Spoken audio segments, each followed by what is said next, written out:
Hello మాస్టారు. Welcome back to Vizag working mumps channel.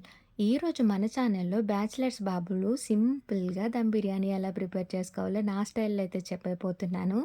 అయ్యో అక్క! మాకు తినడం తప్ప వండడం రాదు అనుకున్న వాళ్ళు కూడా ఖచ్చితంగా ఈ బిర్యానీ అయితే ట్రై చేసేసేయండి. చాలా సింపుల్ ట్రిక్స్‌తో అయితే చెప్పేస్తాను.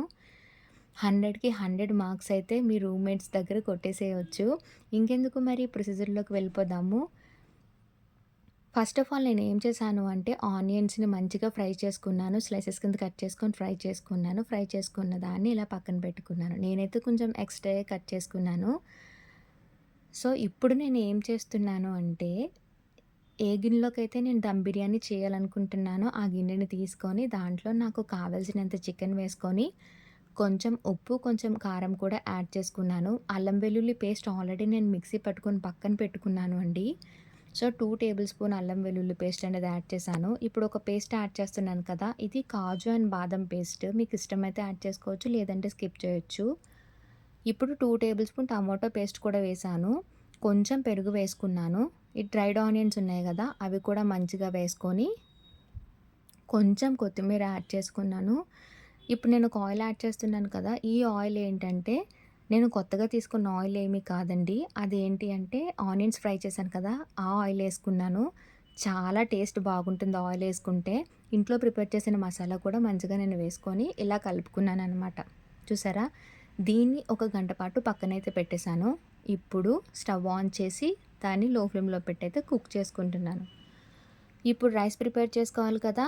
కొంచెం వాటర్ యాడ్ చేసుకొని, బిర్యానీ సామాన్లన్నీ కూడా వేసుకొని, కొంచెం ఆయిల్ యాడ్ చేసుకున్నాను. ఆయిల్ అనేది ఖచ్చితంగా యాడ్ చేసుకోవాలి. ఎందుకంటే, రైస్ ముద్దవ్వకుండా పలుకులు పలుకులుగా వస్తుంది. అండ్ అలాగే కొంచెం కసూరి మేతి వేసుకొని, ఏ బిర్యానీతో అయితే రైస్ చేయాలి అనుకుంటున్నారో, ఆ బిర్యానీ రైస్ అయితే వేసేసుకొని, కొంచెం కొత్తిమీర కూడా వేసుకొని, ఇలా కలిపేసుకొని దాన్నయితే కుక్ చేసుకోవాలి.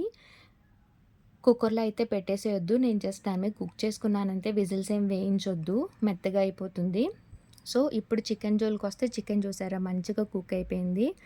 నాకు ఓ పక్కన రైస్ కూడా పెట్టేసుకున్నాను. రైస్ కూడా ఇదిగోండి ఇలా కుక్ అయిపోయింది. మా ఇంట్లో అయితే కొంచెం రైస్ పలుకులుగా అయితే తినరు.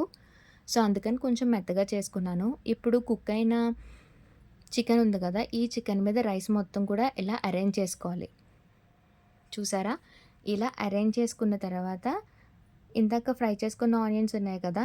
ఈ ఫ్రై చేసుకున్న ఆనియన్స్ అనేవి దీని మీద వేసుకుంటున్నాను. అండ్ అలాగే కొంచెం కొత్తిమీర. మీ దగ్గర పుదీనా ఉంటే పుదీనా కూడా వేసుకోవచ్చు. నా దగ్గర అయితే పుదీనా లేదు. సో, పుదీనాని నేను స్కిప్ చేశాను. ఆల్రెడీ నేను జీడిపప్పు అనేది ఫ్రై చేసుకొని పెట్టుకున్నానండి. కొంచెం యాడ్ చేసుకున్నాను దీంట్లో. ఘీ కూడా మంచిగా యాడ్ చేసుకున్నాను. ఇప్పుడు దీన్ని నేనేం చేస్తున్నానంటే ఒక 5-10 మినిట్స్ పాటు కుక్ చేసుకుంటున్నాను నేను దీన్ని. మీకిష్టమైతే దీని మీద ఫుడ్ కలర్స్ కూడా యాడ్ చేసుకోవచ్చు. లేదంటే లేదండి. నేనైతే కొంచెం రెస్టారెంట్ మాదిరిలో రావడానికి ఫుడ్ కలర్స్ అయితే యాడ్ చేసుకున్నాను. ఇప్పుడు మళ్ళీ ఒక 5 మినిట్స్ అనేది మనం కుక్ చేసుకోవాలి. ఇలా కుక్ చేసుకున్న తర్వాత మంచిగా ప్లేట్ తీసి చూస్తే వావ్! మంచి స్మెల్‌తో అద్దిరిపోయే చికెన్ దమ్ బిర్యానీ అయితే బ్యాచలర్స్ బాబుకి రెడీ అయిపోయిందండి. చూడండి ఎంత చక్కగా ఉన్నదో. టేస్ట్ మాత్రం చాలా బాగా వచ్చిందండి. మన ఛానల్‌లో ఆల్రెడీ నేను ఇఫా చికెన్ యాడ్ చేశాను. ఇఫా చికెన్ వీడియో కానీ చూడకపోతే అది వెళ్లి ఒకసారి చూసేసేయండి. ఇంకెందుకు మరి మన ఛానల్ సబ్స్క్రైబ్ చేసుకోండి friends. Thank you for watching. Bye.